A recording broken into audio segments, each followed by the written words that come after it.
Hello guys, this is Kaishiro. Welcome back to my YouTube channel. So in this video, I'm going to discuss about top 5 meta decks right now in the OCG in this November 2021 format. So without further ado, let's get started.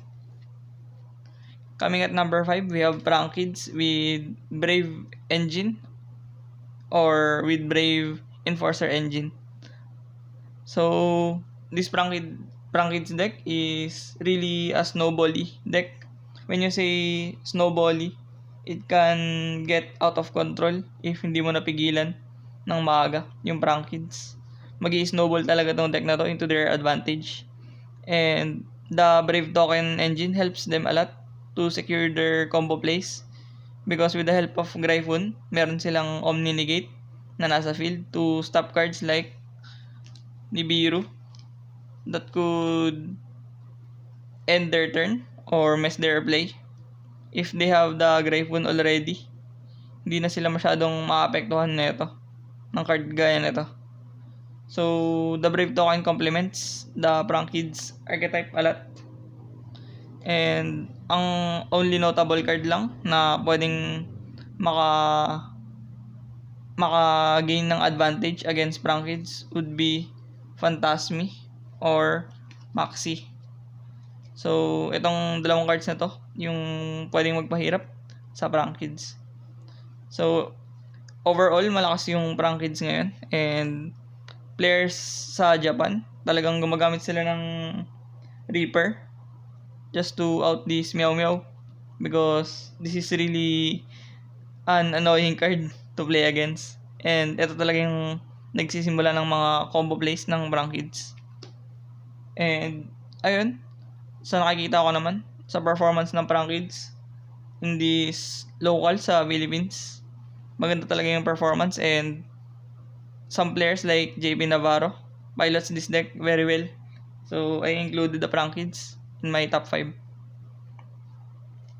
Coming at number 4, we have Drytron. Drytron is a really great deck right now because this is Drytron. Wala naman masyadong kailangan i-explain doon because they can play around hand traps. They are really explosive going first and they could wipe boards using Lyrilusk, Nightwingale, the rank 1 XYZ of Lyrilusk that could direct attack and make Zeus.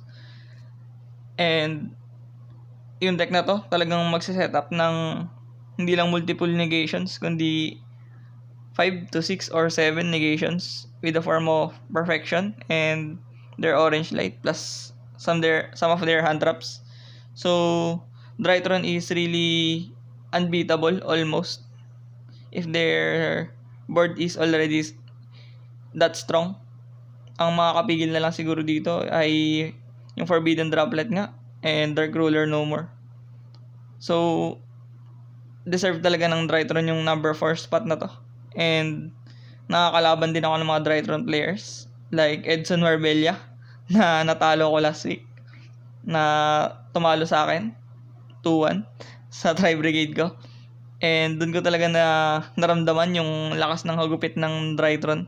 Napakalakas talaga ng deck na to. At kapag hindi pa tinamaan yung Benten sa upcoming ban list, hindi ko na alam, baka mapilitan na rin ako mag-Drytron. Because ganun talaga kadaya yung deck and napaka-explosive ng combo ng Drytron. Ang pwede lang magpahirap sa kanila ay yung Maxi nga naman at Droll because nag-add ng sobrang daming beses yung Drytron. Kaya napapanish sila ng Droll and also Maxi. Pero minsan halos wala na rin kwenta yung Maxi mo dahil kahit naman maxihan mo sila at makabunot ka ng sobrang daming cards, kapag hindi mo nabunot yung mga pang-out sa board ng Drytron, wala na rin silbi yung mga nabunot mo at di mo na rin sila matatalo eventually. So, ayun, number 4 yung Drytron. Coming at number 3, we have Flandris.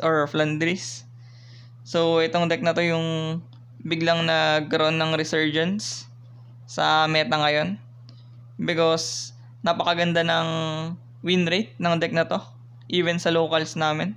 Itong deck na to yung nagdo-dominate ng meta pie chart sa Toy Shogun. And I played this deck as well. And I found success using this Flandris deck. So ano nga bang nagpalakas sa Flandris ngayong format? This is in the form of Journey Prep. This is a really huge boost in this Flandris deck because it can chain block your ad using Rubina, and it is a really great consistency card to have in this Flandris deck because yun lang naman yung problema ng Flandris talaga as an archetype, yung lack ng consistency. That's why we are running a lot of pot cards in this deck like Duality, Extravagance, and Prosperity. So this helps the consistency of the deck. And ang major problem lang talaga ng Fluanderis right now is yung mga generic hand traps na nasa game ngayon, like Droll, Imperm, and Lancea, and Ash. So napakalaking problema talaga sa Flandris tong mga cards na to. Pero you could play around naman against Ash and Imperm using Book of Moon, and ako gumagamit ako ng enemy controller to dodge targeting negations and effects. So it is manageable naman. Pero yung Droll pwedeng masolusyon na ng shifter at dimensional fissure. Pero yung Lancea talagang hihinto yung turn mo dito pag hindi mo na cross out to at na-called by the grave. So ayun yung problema ng Flandris. They are really susceptible against a lot of hand traps right now in this format. So yun ang concern dito. And ang huge advantage ng Flandris is in the form of wind barrier stage or storm winds. Ito talaga yung nagsisecure ng advantages nila na nasa field because this two already is a huge floodgate against a lot of meta decks right now. The only deck that could answer this board is Eldritch for me and Tri Brigade because they could use their materials on their graveyard to make Doom Eagle because wind naman yun. So this is really a disgusting board and mapapascoop talaga yung mga kalaban nyo if wala silang Gadarla or Droplet or some sort of removal sa dalawang to. So that's why nasa top 3 ko yung Flandris because ito yung ginagamit ko and nag-champion rin ako gamit yung deck na to. Tsaka kaya masasabi ko malakas talaga to ngayon. And coming at number 2, we have Eldritch. Hindi ko na halos siguro kailangan i-explain ko bakit number 2 yung Eldritch. Pero yun talaga yun dahil sa mga floodgates nila na niraran sa deck like Skill Drain, Ghost and Match, Rivalry, some play There Can Be Only One. Those cards really hurts the meta decks right now like Flandris. So napakalakas talaga ng back row strategy ng Eldritch because sa mga main deck naman ngayon na mga top decks, hindi naman sila nagme-main deck ng mga mass removal, back row removals, and such because they don't really give some huge respect against back row decks. I don't know lang if ganun rin sa locals nyo, pero sa amin, hindi halos sila nagme-main ng mga back row removals. That's why Eldritch is gaining some huge win rate over here because they are prepared against decks like Phantom Knights, Brave Prank Kids, and Sword Soul, and such. So they lack preparedness against Eldritch. And ang isang reason kung bakit nasa top 2 entry ko yung Eldritch and Fluanderis is because they don't care about the trend right now, the Dagda and Enforcer play. Because of the Dagda and Enforcer play, it locks the opponents from using their extra deck. And these two don't give a damn again with their extra deck. So they are really great in this type of Phantom Knights, Dagda, and Enforcer format. Hindi naman halos naapektuhan yung Eldritch at Flandris sa paglock ng extra deck nila. That's why mataas rin yung success nila right now. So yun yung malaking advantage ng Eldritch And natatalo lang din to sa mga mass removal ng back row. And yun nga, yung mga nagbo-board wipe ng back row nila, like Evenly Match, Lightning Storm.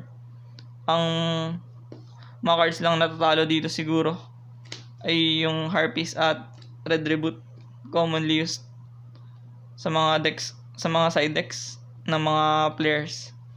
So, ayun, halos hindi mo na mahalos matatalo yung Eldritch sa game 1 kung wala ka naman removal sa mga floodgates nila at wala kang answer sa mga yon. So, Eldritch really deserves the second spot. So, coming at number 1, siguro wala nang surprise to. Phantom Knights. The recursion and recovery of this deck is off the charts. Kapag ma-out mo man yung board nila or mapigilan mo somehow yung play nila, may kasunod pa rin sila na play because they are running the Brave engine and Enforcer engine. So napaka versatile and flexible ng deck na to. They could set the Aramesia and Gryphon play if they open the Brave token cards, and they could really make Verte Anaconda easily and summon the DPE, the Destroy Phoenix Enforcer. So maganda yung recursion ng deck and nagko-complement yung dalawang meta engines sa Phantom Knights. So ito talaga yung deck na pinakamalakas ngayon para sa akin. And sa mga statistics rin naman ng mga meta charts mula sa ibang bansa, Phantom Knights talaga yung nangunguna. So hindi ko na halos kailangan na-explain yun. Ang kinaganda pa ng Phantom Knights is they could really execute the Dagda and Enforcer play easily. Top players like Hiroshi Odate in our country really optimizes those kind of plays in this Phantom Knights deck. So yun talaga yung dahilan kung bakit nasa top 1 ko yung Phantom Knights. Ang tingin ko lang na pwedeng maka-interrupt or maka-break ng boards sa kanila ay yung Super Poly, because Bardich and Enforcer are both dark attributes. So you could make Starving and Dragostapelia using them as a materials. So Super Poly hurts the deck in the right time if executed properly. Yun siguro yung answer sa Phantom Knights. And sa Dagda play naman nila, the Cosmic Cyclone is a good answer for that, because if they pop the site using their Enforcer, you could chain the Cosmic Cyclone to banish the site and hindi magre-resolve yung effect nun. So, ayun, napaka-punishing and napakaganda ng recovery ng Phantom Knights overall. Kaya sila yung number 1 ko. Sila rin naman yung number 1 ko sa last na meta top 5 video ko. So, wala naman bago dun. So, yun ang aking top 5 meta decks. Ang mga honorable mentions lang siguro dito na masasabi is yung Sword Soul. They really lost the top 5 chart para sa akin, because napaka-fragile lang deck na to if na-board wipe mo yung Baroness Chisao and Dragite sometimes na nasa field nila. Once na ma-out yun, ma-droplet yun, ma-dark ruler yun, ma-evenly or somewhat, talagang mahihirapan na sila makabalik sa laro.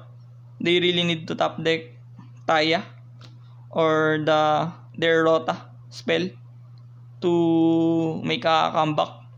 So ayun, mahina yung recovery ng Sword Soul. And yung turn 2 rin nila, mahina rin because limited yung option nila.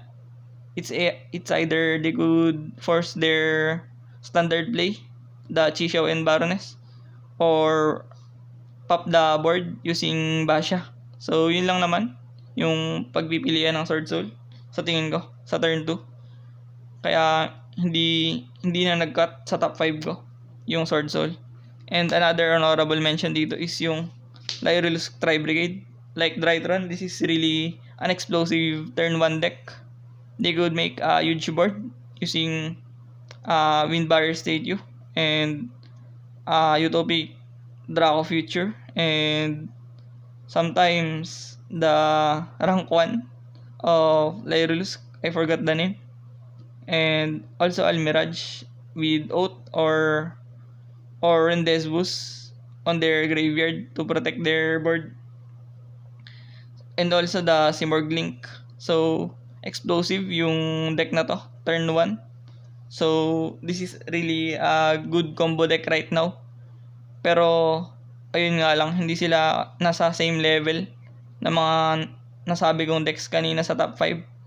And, particularly, the Lyrulus Tri-Brigade lang yung honorable dito sa top 5 meta decks na to. Because the pure Tri-Brigade and even the Tri-Brigade Zodiac Enforcer doesn't really cope with the meta right now for me. The Lyrulus strategy is the only one that could go against these top 5 meta decks for me right now. So, yun lang naman yung aking sentiments about sa meta decks right now. Huge shoutouts sa supporters ng Kaikap community na hinost and organize ko. And also sa mga players doon and admins ko. And syempre sa Toy Shogun community na pinaglalaroan ko. Sir Julius, Madam Ellis, Sir Sergio, Sir Ronald, and sa mga ibang players pa doon. And also sa mga avid commentators and followers ng YouTube channel ko. Maraming salamat. I appreciate the effort and support a lot. So, until next time, peace.